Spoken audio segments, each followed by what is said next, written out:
Você sabe o que é e-social? É uma ferramenta eletrônica que vai unificar a prestação de informações fiscais, previdenciárias e trabalhistas das empresas para o governo. Desde o início do ano, muitos empregadores estão se adequando a essa norma obrigatória que ainda não tem data oficial para ser implantada. Essa vai ser uma mudança que atinge a todos, nas indústrias, no comércio, nas empresas e até nos empregos domésticos. Os objetivos do e-social são bem simples. O novo sistema pretende viabilizar a garantia de direitos previdenciários e trabalhistas e deixar mais simples o cumprimento das obrigações dos empregadores. A prestação das informações ao e-social vai deixar tudo mais claro, o que representa um benefício tanto para o empregador quanto para o empregado. Fraudes e ilegalidades vão se tornar cada vez mais raras por causa da segurança do sistema. O que preocupa as pequenas e médias empresas é a necessidade de investimento no setor de tecnologia. No assunto em debate de hoje, vamos saber mais sobre essas mudanças causadas pelo e-social que vão atingir tantas pessoas no país. Bom, e aqui no estúdio a gente recebe o administrador de empresa, Roberto Dias Duarte. Roberto, bom dia para você, tudo bem? Tudo bem? Dia, tudo ótimo. Roberto, queria que você explicasse para a gente como é que vai funcionar, porque tem muita gente achando que vai acabar tendo prejuízo com isso, né? Quais são os benefícios e quais são os pontos que ainda precisam ser aprimorados para a pessoa entender bem como é que funciona essa ferramenta? Sim, na realidade o e-social é um programa do governo federal e que prevê o monitoramento eletrônico dos eventos trabalhistas. Isso tem impacto direto no dia a dia das empresas, dos empregadores e de todos os trabalhadores brasileiros. A gente está falando aí de algo em torno de 12 milhões de empresas, na sua maioria pequenas, e 2 milhões de empregadores, pessoas físicas, domésticos, né?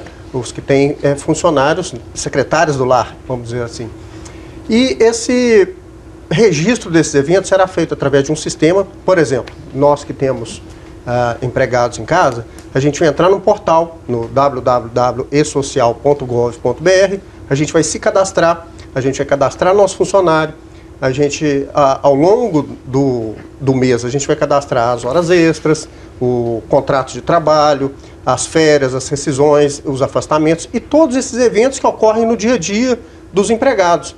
E com isso, a Receita Federal, a Caixa Econômica Federal, o Ministério do Trabalho e a Previdência vão monitorar essas informações ali armazenadas. O objetivo disso tudo, em primeiro lugar, é combater a sonegação e a informalidade.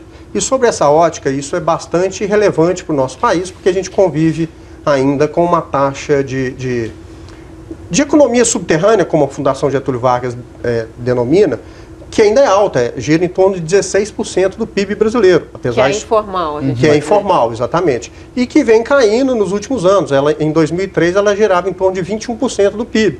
Mas ela vem caindo significativamente a partir do uso das tecnologias tributárias. Então, falando em tecnologia, é claro que, que a intenção do governo é diminuir a sonegação e aí também diminuir a burocracia, isso é bom para o empresário, mas ele vai ter que fazer investimento, né? E aí eu queria saber o seguinte, o que muda na vida, tanto do empregador quanto do empregado, no sentido de que aquilo que está no papel agora vai ter que ir para o computador, vai ter que ir para o mundo digital, você tem que tomar cuidados também, né? Porque está na rede e também vai ter mais gastos como empregador.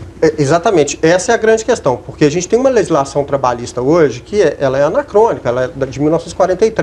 Ela é muito confusa, ela é cheia de lacunas e extremamente detalhista. Então, muitas vezes, ela engessa essa relação entre patrão e empregado. Um exemplo claro disso são acordos informais, onde as pessoas dividem as férias em 3 vezes, em 4 vezes, e isso não é permitido pela legislação. Uma vez que o Ministério do Trabalho, a Receita Federal e a Previdência estão monitorando esses eventos, o risco de ser autuado ou de sofrer algum tipo de penalidade por ter essas relações informais cresce assustadoramente, né? Então, mesmo as pessoas físicas vão ter que ter um nível de conformidade com relação à legislação muito grande. E o outro ponto é que automatizar uma legislação arcaica, obsoleta, faz com que em primeiro lugar, tem um lado positivo que destampa esse bueiro trabalhista que a gente vive no Brasil, né? E, em segundo lugar, que a gente vai efetivamente continuar convivendo com a burocracia, só que informatizada. O simples fato de substituir o papel ou um sistema por outro não automatiza, não melhora em nada o nível de burocracia no país. Roberto, se uma das finalidades, então, do E-Social é garantir o maior cumprimento das obrigações fiscais e obrigações trabalhistas, vocês acham que com esse novo procedimento, será que vão diminuir as reclamações dos trabalhadores sobre revisão de cálculos? Isso é uma questão que ainda gera polêmica, porque nós somos o país hoje que é o campeão mundial, né, de reclamações trabalhistas. Nós temos algo em torno de 2.200.000 reclamações anuais. Só para vocês terem uma ideia, nos Estados Unidos são 150 mil, no Japão são 2.000 por ano.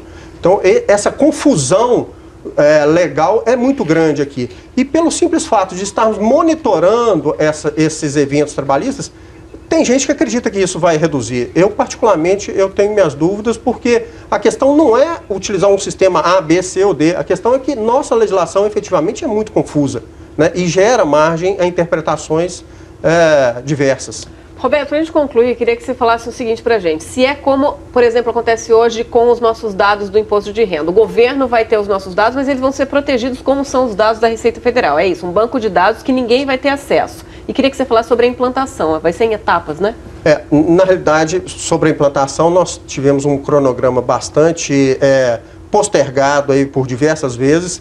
E as grandes empresas vão entrar esse ano, em outubro desse ano, as 150 mil maiores empresas, e as demais, a partir do ano que vem. Os empregadores, pessoa física, 4 meses após a regulamentação da emenda constitucional 72, que estendeu os direitos trabalhistas das domésticas. Então, nós teremos um prazo muito curto para adequação, e as pequenas empresas terão aí uma grande dificuldade em investimentos, né, com tecnologia, com consultorias, com conformidade trabalhista e tributária. E sim, as informações vão ficar de posse de um banco de dados seguro, e que terão acesso a esse banco de dados a Receita Federal, o Ministério do Trabalho, a Caixa Econômica e o Ministério da Previdência Social. Tá certo, Roberto. Muito obrigado aí por estar aqui com a gente, esclarecendo mais. Com certeza, à medida que esse cronograma for sendo implantado, a gente vai falar mais sobre esse assunto. Obrigado, bom dia para você. Obrigada, Roberto. Obrigado, bom dia.